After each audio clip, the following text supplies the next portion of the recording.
Here we are once again going over some Final Fantasy VII Rebirth footage to scour it to see if there's any details we may have missed the first time around. Today's video, we are looking at the Junon footage, which was first kind of given to us by select content creators and media outlets because they had the chance to play. Very jealous, by the way. So if you want to hear thoughts and opinions, I suggest go and sort them out. There's some really good videos out there, but we're looking at some uninterrupted footage to see the details. And the one I'm referring to today, I narrowed it down to two, is Game Riot and Geek Culture Plays. We're going to look at Geek Culture Plays today. So if you want to watch that video yourself, there'll be a link down below. So thank you for them for the footage.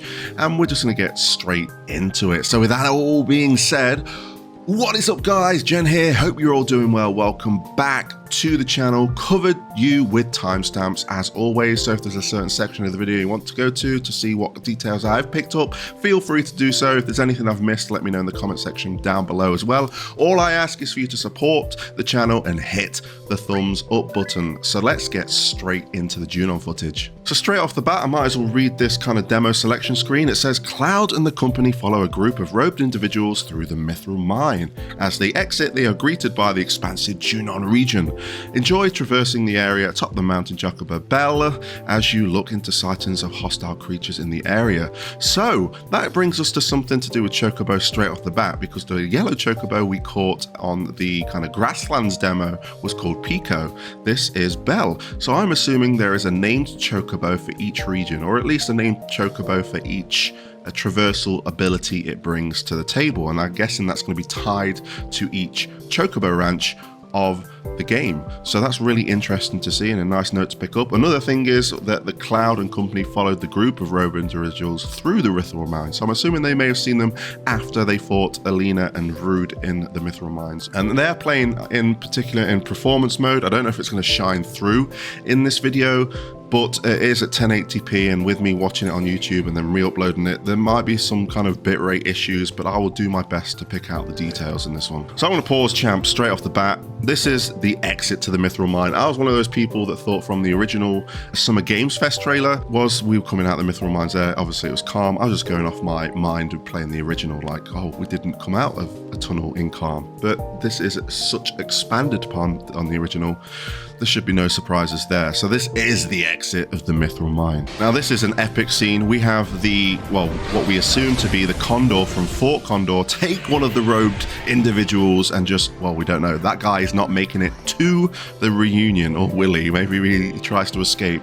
But I want to pause just here because if we go back a few frames, I believe that we all assume that this here is Fort Condor because Red 13 makes a comment a little bit later saying that there is a rumor of a Condor that sits upon an abandoned reactor on an island. Is that the abandoned reactor? Fort Condor could just be the reactor now, and it's an abandoned fort, and that's why the mini game was created. So we're not going to have anyone that's kind of wanting us to help things there. There's probably going to be some kind of quest tied to it, I assume. Also, we've got a ship here. It looks like we can explore it.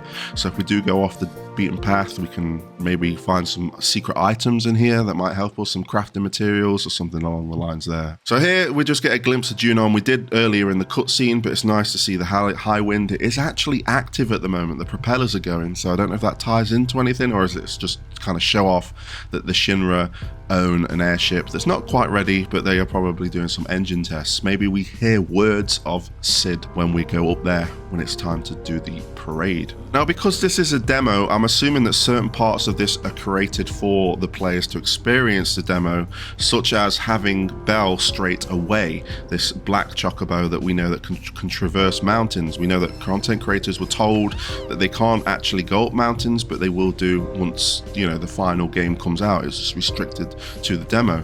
So I'm assuming that this will be tied to a Chocobo side quest that we'll get a little bit later on. But here is what Red was saying about the abandoned reactor.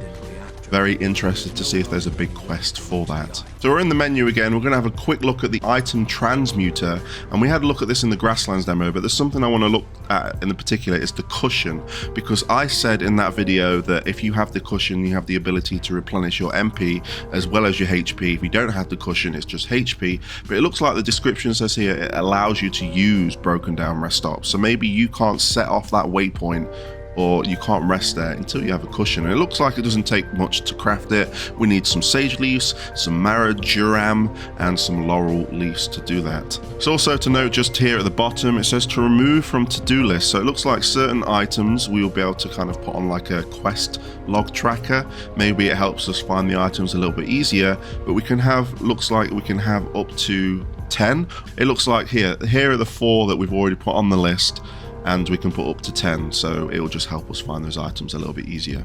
Also, it looks like from the majority of this clip that we're going to be looking at is that to get on the Chocobo, all we need to do is walk up to it and then we get on it automatically. We don't need to have a cutscene every time we summon the Chocobo. We literally can just get on it and ride into the distance. And we can see straight here that there's a Chocobo chick that's led us to that stop, but player here has decided to ignore that. That's fine because we already know what that's all about, and we'll see what happens next. So we're already here at Gabe's ranch, and I'm going to pause it here because it's pretty important. Gabe's ranch, I'm assuming that is the ranch owner, and we can see Aerith is also saying, I wonder where the owner's hiding. So I'm assuming that there is a side quest that might unlock after we go and do the things at Junon to get the black Chocobo. Maybe we don't have the access to the Chocobo straight away.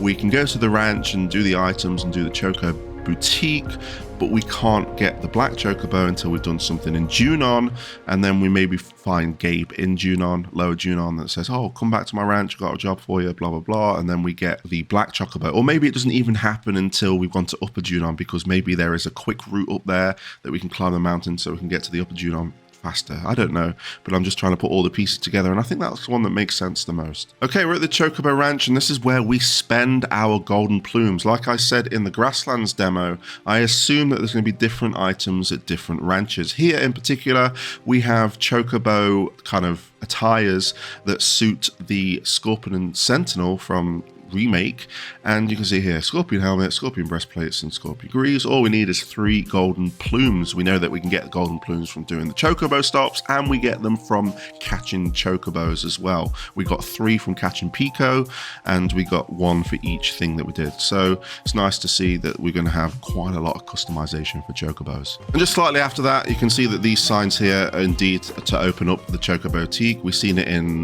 Bill's Chocobo Ranch, and we see it here again in Gabe. So we can, at each ranch is our opportunity to just customize our Chocobo and maybe choose which one to ride as well. So in this clip here, this is a little bit further from the ranch. We can see that Chocobos are just wandering around, and I don't think this is part of Gabe's ranch. So maybe we can get some of the Chocobo catching going off here.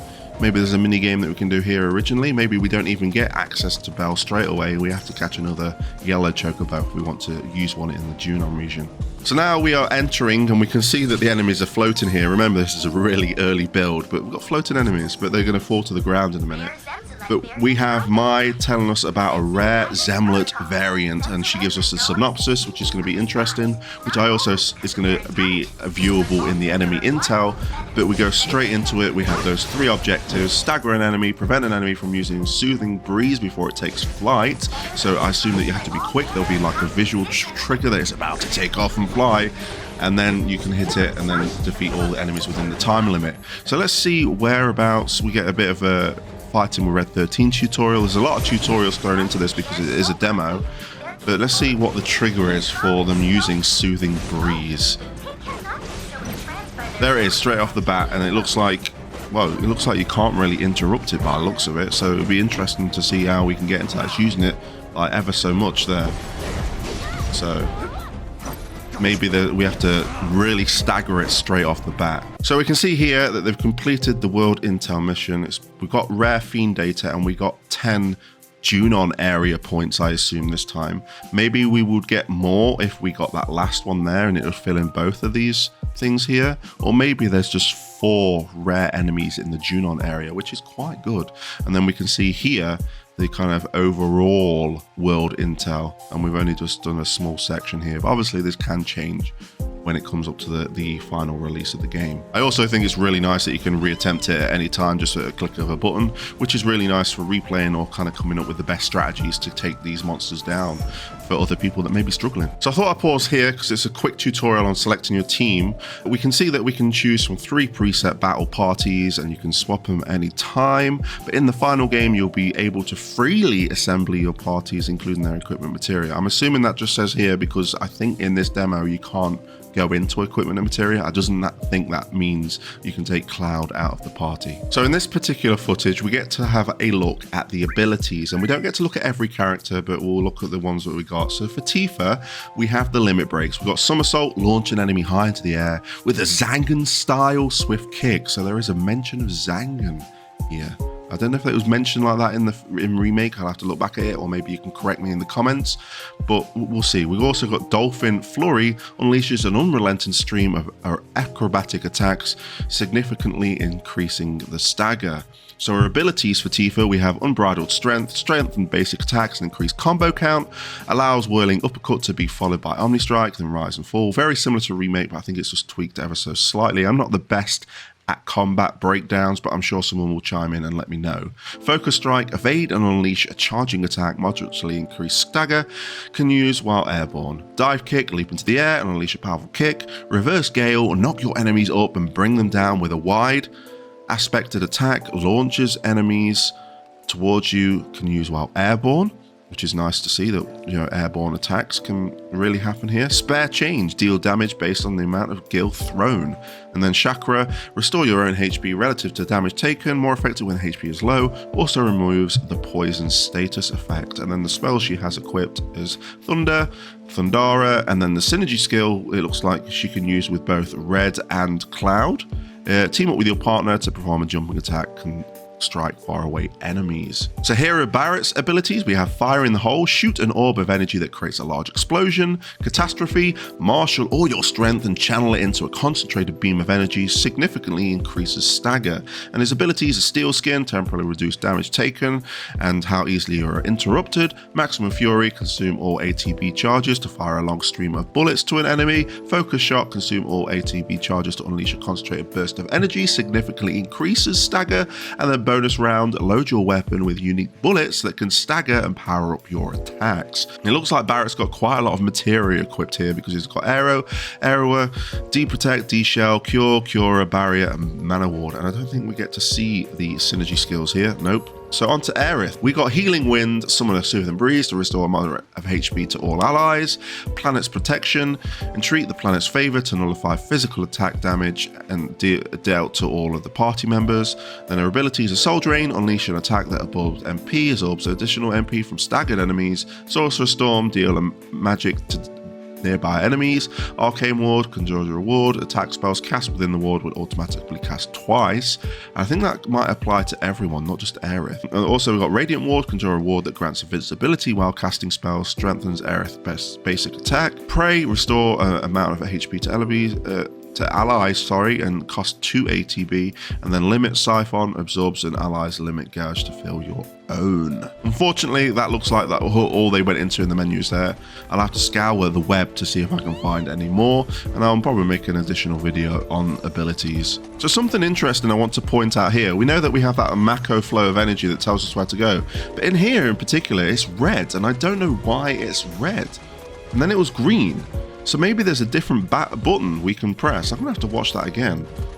But for that, I don't know what happened. Maybe it's the... Let's see what was pressed. Can't see what was pressed now. I don't know if it was red. I don't know if it's because it's pointing here at this combat location, but it's then green here. So that's something to notice there. So I think it's vital to pick out the way we go into Junon. We don't just kind of walk into it. We kind of go through these kind of corridors. And I'm assuming that we're going to see a lot of these in Rebirth to allow the game to load the area we're going to instead of it all popping in. Like say if we all thought we were going in from the bottom, we didn't know there was going to be this big winding path. But there is. I understand why I did it. I just hope they can add a bit of variety to these winding paths to go to a big location. Maybe a secret item here, or maybe like tuck in a chest in a cave or something like that. But it'll be nice to see. And it's interesting to see that the quest here is called Under a Steel Sky. So here we're introduced to a new character, and she, I can't remember what it is, but I'm going to be reminded in a second, but she has a tablet. She's the sheriff of Lower Junon. She sees them. She's like, ah, I know who you guys are. Here we go. Wanted. It's interesting to see that Avalanche in particular have all got 100,000 gil each, And we can see Biggs, Wedge, and Jesse. Who knows what's happening with them? We'll never know. We will know eventually. But for bombing Mako reactors. But we also had Cloud in the footage as well. Do you know back in Remake when Shinra showed off the footage? I'm sure we've seen Cloud. Also, we can see here that Aerith is wanted for 500,000. So Shinra want her like alive more than they want AVALANCE. What was it, dead? Or they didn't care. I can't remember. They're just wanted, so dead or alive, I'm assuming. And that's quite ironic because we've had that footage in a previous trailer where, you know, Tifa and Barret dead by the looks of it. Very curious to why Cloud is not in this whatsoever. Why is it? Because it clearly was there with the party, and maybe this might be like something that might make more sense as we're playing the game. But I'm very interested to see why Cloud isn't wanted. But again, Red 13 isn't on this as well, so take it as you will. And here we are, we get straight into Junon, and we're told to go to the inn where everyone's welcome. But straight here, Priscilla, as we all know, wants some help. So let's see if we can notice anything while they're walking here. I want to look at some of the comments here. This is all too much. Shimra's rigs are sturdy as hell. So big, they're really well. This better not be a joke.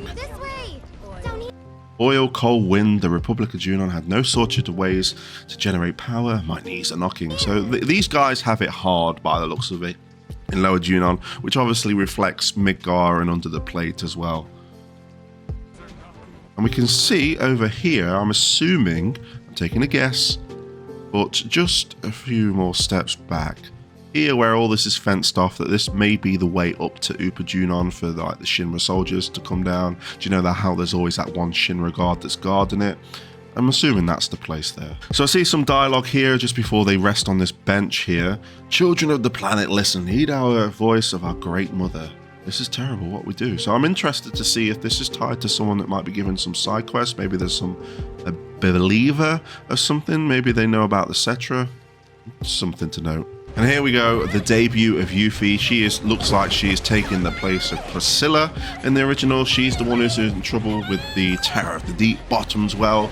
And maybe we get to use the CPR game on Yuffie, but I don't think it's going to be mouth to mouth. I think it's going to be maybe simply just pushing for breath. Or maybe they'll just skip it completely together.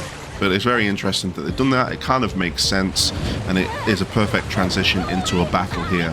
And returning character, fan favorite, Mr. Dolphin returns here. Will we be using him to get to Upper Junon? Are we going to be sitting on him and Cloud's going to do a fancy flip onto that upper plate?